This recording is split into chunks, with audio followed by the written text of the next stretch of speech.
प्रिय भाइयों और बहनों, प्रभु यीशु मसीह के पवित्र और महान नाम में आप सभी को शांति मिले।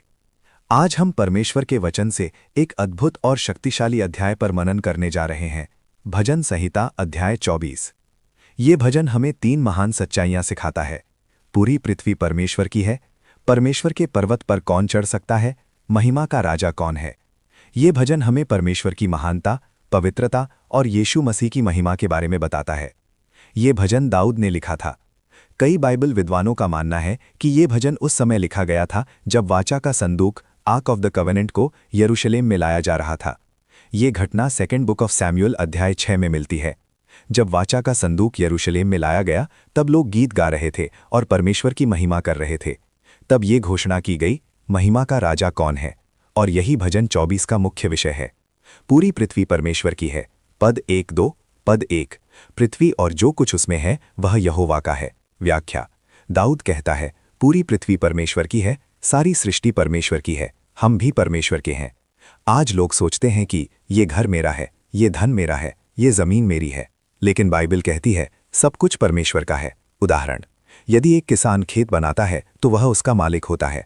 इसी तरह परमेश्वर ने आकाश, पृथ्वी, समुद्र और मनुष्य को बनाया, इसलिए वह सबका स्वामी है। पद 2, क्योंकि उसने ही उसको समुद्रों पर स्थापित किया। व्याख्या, ये पद हमें बताता है कि परमेश्वर सृष्टि का निर्माता है। जब हम सृष्टि को देखते हैं, सूरज, चांद, तारे, समुद्र, पहाड़, तब हमें समझ आता है कि ये सब अपने आप नहीं हुआ, ये परमेश्वर की रचना है। परमेश्वर के पर्वत पर कौन चढ़ सकता है? पद 3-6। पद 3, कौन यहोवा के पर्वत पर चढ़ेगा? ये एक महत्वपूर्ण प्रश्न है। कौन परमेश्वर के पास आ सकता है? कौन स्वर्ग में प्रवेश कर सकता है? आज लोग सोचते हैं अच्छे काम करके, दान देकर, धार्मिक कर्म करके, लेकिन परमेश्वर का मापदंड अलग है। पद 4, जिसके हाथ स्वच्छ हैं और जिसका मन शुद्ध है। यहाँ 4 बातें बताई गई हैं। स्वच्छ हाथ, शुद्ध हृदय, व्यर्थ बातों से दूर, झूठी शपथ नहीं। स्वच्छ हाथ का अर्थ है सही काम करना। शुद्ध हृदय का मतलब है अंदर से पवित्र होना। परमेश्वर केवल बाहरी धर्म नहीं देखता, वो दिल को देखता है। उदाहरण, बहुत लोग मंदिर या चर्च जाते हैं लेकिन उनका दिल बदलता नहीं। परमेश्वर को धार्मिक दिखावा नहीं चाहिए, उसे सच्चा दिल चाहिए। पद 5, वह यहोवा से आशीष पाएगा।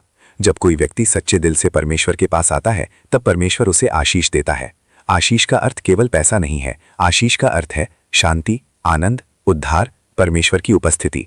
पद 6, ऐसी ही पीढ़ी है जो उसकी खोज करती है। आज दुनिया में बहुत लोग परमेश्वर को नहीं खोजते, लेकिन परमेश्वर एक ऐसी पीढ़ी चाहता है जो उसे खोजे। महिमा का राजा कौन है? पद 7-10, ये भजन का सबसे शक्तिशाली हिस्सा है। पद 7, हे फाटकों अपने सिर उठाओ। ये एक विजय की घोषणा है। जब राजा शहर में प्रवेश करता था तो द्वार खोले जाते थे। दाऊद कहता है, द्वार खोलो क्योंकि महिमा का राजा आ रहा है। पद 8, महिमा का राजा कौन है? उत्तर, यहोवा बलवान और पराक्रमी है। ये परमेश्वर की शक्ति की घोषणा है। भविष्यवाणी, कई मसीही विद्वान मानते हैं कि ये भजन भविष्य में जीसस क्राइस्ट के यरूशलेम में प्रवेश की ओर संकेत करता है। जब यीशु गधे पर बैठकर यरूशलेम में प्रवेश कर रहे थे।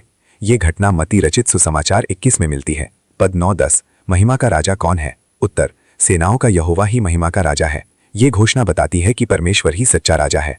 यीशु मसीह और भजन 24, ये भजन यीशु की ओर भी संकेत करता है। यीशु पवित्र हैं, धर्मी हैं, महिमा के राजा हैं। जब यीशु पुनरुत्थान के बाद स्वर्ग में गए तो स्वर्ग के द्वार खुले और स्वर्ग ने उनका स्वागत किया। आज के विश्वासियों के लिए संदेश, भजन 24 हमें 3 बातें सिखाता है।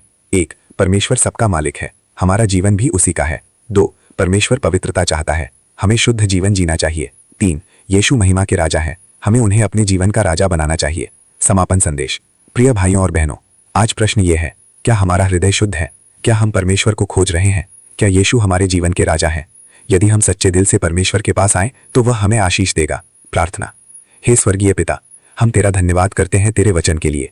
हमारे दिल को शुद्ध कर, हमें पवित्र जीवन जीने में मदद कर। यीशु मसीह को हमारे जीवन का राजा बना। यीशु के नाम में प्रार्थना करते हैं, आमीन। परमेश्वर आपको इस वचन के द्वारा आशीष दे। आप सबको जय मसीह की। यदि आपकी कोई प्रार्थना विनती है तो कमेंट में आप अवश्य लिखें, हम आपके लिए प्रार्थना करें। धन्यवाद।